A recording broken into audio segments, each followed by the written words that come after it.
എല്ലാവർക്കും സുഖമാണെന്ന് വിശ്വസിക്കുന്നു. ഡെയിലി അപ്ഡേറ്റിലേക്ക് എല്ലാ ആളുകൾക്കും സ്വാഗതം. നാളെ നവംബർ 3-ാം തീയതിയും തുറന്നുള്ള ദിവസങ്ങളിലും നിങ്ങൾ ശ്രദ്ധിക്കേണ്ട വളരെ പ്രധാനപ്പെട്ട കാര്യങ്ങളാണ് ഈ ഒരു വീഡിയോയിൽ വ്യക്തമാക്കുന്നത്. വീഡിയോയുടെ വിശദാംശങ്ങളിലേക്ക് കടക്കുന്നതിന് മുമ്പ് കൂടുതൽ ആളുകളിലേക്ക് ഇൻഫർമേഷൻ എത്താൻ ഷെയർ ചെയ്യുക, ലൈക്ക് ചെയ്യുക, ഫേസ്ബുക്കിലൂടെ കാണുന്ന ആളുകൾ ഫോളോ ചെയ്യുക. വീഡിയോയുടെ വിശദമായ വിവരങ്ങളിലേക്ക് വരാം. ചൊവ്വാഴ്ച മുതൽ ഉദ്യോഗസ്ഥർ വീടുകൾ കയറി ഫോമുകൾ വിതരണം ചെയ്യും.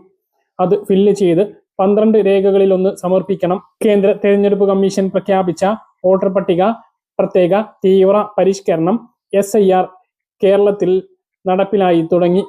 ഇതുമായി ബന്ധപ്പെട്ട പ്രവർത്തനങ്ങളിലേക്ക് എല്ലാ BLOമാരും കടന്നിട്ടുണ്ട്. കഴിഞ്ഞ ചൊവ്വാഴ്ച ഒക്ടോബർ 28-ാം തീയതി മുതലാണ് ഇത് ആരംഭിച്ചിട്ടുള്ളത്. വോട്ടർ പട്ടിക പ്രസിദ്ധീകരിക്കുന്ന 2026 ഫെബ്രുവരി 7 വരെ 3 മാസത്തിലധികം പ്രക്രിയ നീണ്ടു നിൽക്കും.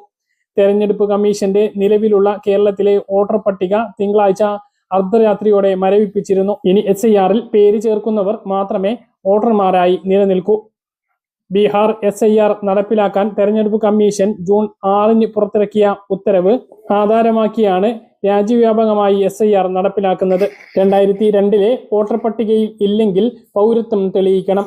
അവസാനമായി SIR നടന്ന 2002-2004 കാലയളവിലെ വോട്ടർ പട്ടിക ആധാരമാക്കിയാണ് വോട്ടവകാശം അനുവദിക്കുക. കേരളത്തിൽ 2002-ലായിരുന്നു SIR നടത്തിയത്. അന്നത്തെ വോട്ടർ പട്ടികയിൽ പേരുള്ളവരും അവരുടെ മക്കൾക്കും രേഖകളൊന്നും സമർപ്പിക്കാതെ പേര് ചേർക്കാം. എന്നാൽ സ്വന്തം പേരോ മാതാപിതാക്കളുടെ പേരോ 2002-ലെ പട്ടികയിൽ ഇല്ലാത്തവർ തങ്ങൾ ഇന്ത്യൻ പൗരനാണ് എന്ന് തെളിയിക്കാൻ കമ്മീഷൻ പറയുന്ന 12 രേഖകളിൽ ഒന്ന് സമർപ്പിച്ചാൽ മാത്രമേ വോട്ടവകാശം പുനഃസ്ഥാപിക്കാനാകുകയുള്ളൂ. 2002 വോട്ടർ പട്ടികയിൽ പേര് ഇല്ലാത്തവർ ചെയ്യേണ്ടത് ഇതാണ്. കേരളത്തിൽ 2002-ലെ വോട്ടർ പട്ടികയിൽ സ്വന്തം പേരോ മാതാപിതാക്കളുടെ പേരോ ഇല്ലാത്തവരെ ജനനത്തീയതികളുടെ അടിസ്ഥാനത്തിൽ 3ആയി തരംതിരിച്ച് കമ്മീഷൻ അവർക്ക് വോട്ടവകാശം ലഭ്യമാക്കാൻ സമർപ്പിക്കേണ്ട രേഖകൾ വ്യക്തമാക്കിയിട്ടുണ്ട്. 1987 ജൂലൈ 1-ന് മുമ്പ് ജനിച്ചവർ സ്വന്തം ജനനത്തീയതിയും ജനന സ്ഥലവും തെളിയിക്കുന്ന രേഖ സമർപ്പിക്കണം.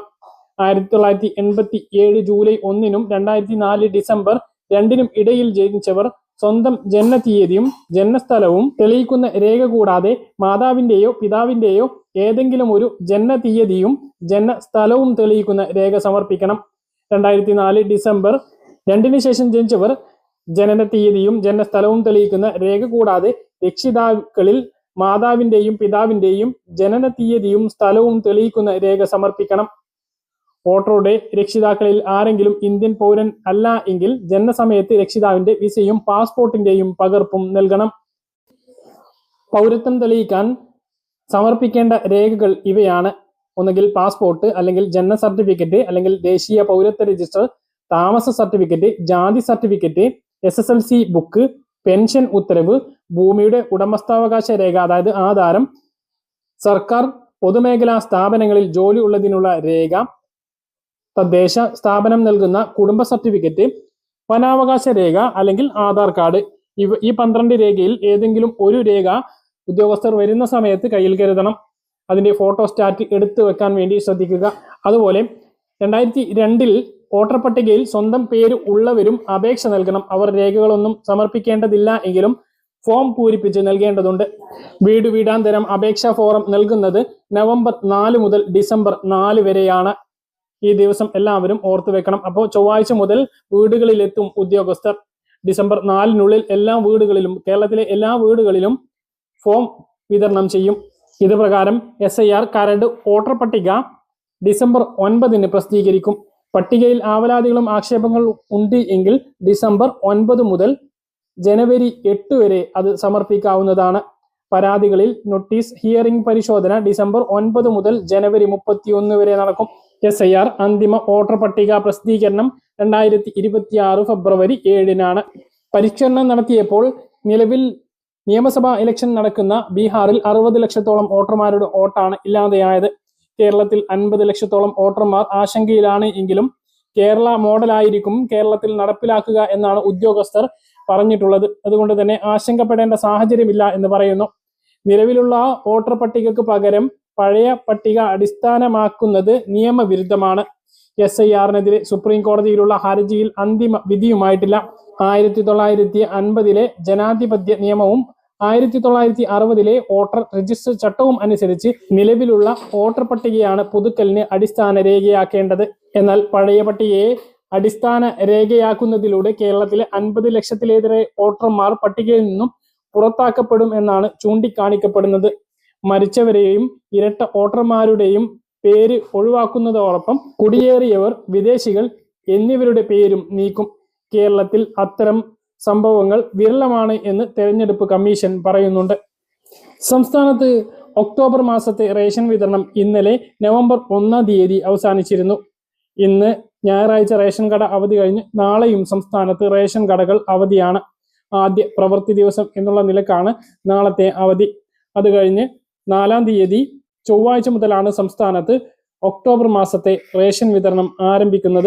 സംസ്ഥാനത്ത് സർക്കാർ പുതിയ ക്ഷേമ പദ്ധതികൾ പ്രഖ്യാപിച്ചതോടെ ഓരോ വീട്ടിലും മാസം 6000 മുതൽ 7000 രൂപ വരെ എത്തുമെന്ന് ധനമന്ത്രി കെ എൻ ബാലഗോപാൽ വ്യക്തമാക്കി. മുഖ്യമന്ത്രി കഴിഞ്ഞ ദിവസം നടത്തിയ പ്രഖ്യാപനങ്ങൾ പൂർത്തീകരിക്കാൻ മാത്രം ഈ വർഷം 10,000 കോടി രൂപ അധികം വേണ്ടിവരും.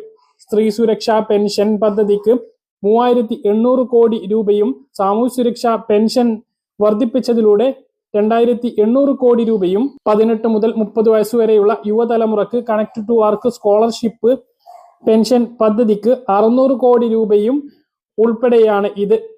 ഇതിനുള്ള പണം എങ്ങനെ കണ്ടെത്തുമെന്നാണ് പ്രതിപക്ഷത്തിന്റെ ഉൾപ്പെടെയുള്ള സംശയം. എന്നാൽ LDF സർക്കാർ ചെയ്യാൻ കഴിയുന്നത് മാത്രമേ പറയുകയുള്ളൂ എന്നും പറയുന്നത് ചെയ്യുമെന്നും ധനമന്ത്രി പറഞ്ഞു. സാമ്പത്തിക വർഷത്തിന്റെ പകുതിയോളം കാലം അവശേഷിക്കെ നടപ്പിലാക്കാൻ കഴിയുമെന്ന് ഉറപ്പുള്ള പദ്ധതികളാണ് പറഞ്ഞിട്ടുള്ളത്. സംസ്ഥാനത്തെ ഒരു സാധാരണ കുടുംബത്തിലെ 3 തലമുറയിൽപ്പെട്ട ആളുകൾക്ക് സർക്കാരിന്റെ ക്ഷേമ പരിപാടികൾ നേരിട്ടെത്തുകയാണ്. മുത്തശ്ശിക്കും 2000 രൂപ ക്ഷേമ പെൻഷൻ, അമ്മക്ക് 1000 രൂപ സ്ത്രീ സുരക്ഷാ പെൻഷൻ, മക്കൾക്ക് 1000 രൂപ വീതം സ്കോളർഷിപ്പ് പെൻഷൻ തുടങ്ങി 7000 രൂപ വരെ ഒരു കുടുംബത്തിൽ തന്നെ എത്തുന്ന രീതിയാണുള്ളത്. ഇതിനു പുറമെ സർക്കാർ നടത്തുന്ന വിപണി ഇടപെടലിന്റെ ഭാഗമായ വിലക്കുറവിന്റെ നേട്ടവും കുടുംബ ബജറ്റിൽ പ്രതിഫലിക്കും. ഉപരോധ സമാനമായിട്ടുള്ള നീക്കത്തിലൂടെ കേന്ദ്രം സംസ്ഥാനത്തെ വരിഞ്ഞു മുറുക്കുന്നതിനിടെയാണ് ക്ഷേമ പരിപാടികളിലൂടെ സർക്കാർ മുന്നോട്ട് പോകുന്നത് എന്നും സംസ്ഥാനത്തിന് ലഭിക്കേണ്ട ന്യായമായിട്ടുള്ള നികുതിയും അർഹമായ കടമെടുപ്പ് പരിധിയും കേന്ദ്രം വെട്ടിക്കുറച്ചു. ഇതിലൂടെ ഓരോ വർഷവും കേരളത്തിന് ലഭിക്കേണ്ട 50,000 കോടി രൂപയെങ്കിലും നിഷേധിക്കപ്പെട്ടു എന്നും ധനമന്ത്രി കെ എൻ ബാലഗോപാൽ വ്യക്തമാക്കി. കൂട്ടിയ ക്ഷേമ പെൻഷൻ നവംബർ 20 വിതരണം ചെയ്യും. അതോടൊപ്പം കുടിശ്ശികയുള്ള ഒരു മാസത്തെ 1600 പെൻഷനും ചേർത്ത് 3600 വിതരണം ചെയ്യും. സ്ത്രീകൾക്കും യുവജനങ്ങൾക്കുമുള്ള പെൻഷൻ പദ്ധതി ഉടൻ ആരംഭിക്കുമെന്നും ധനമന്ത്രി വ്യക്തമാക്കി. പറഞ്ഞ കാര്യങ്ങൾ കൃത്യമായിട്ട് മനസ്സിലാണെന്ന് കരുതുന്നു. ഇതുപോലുള്ള ഇൻഫർമേഷനുകൾക്ക് ഫോളോ ചെയ്യുക, സബ്സ്ക്രൈബ് ചെയ്യുക. മറ്റൊരു വീഡിയോ വീണ്ടും കാണാം. ദൂരെ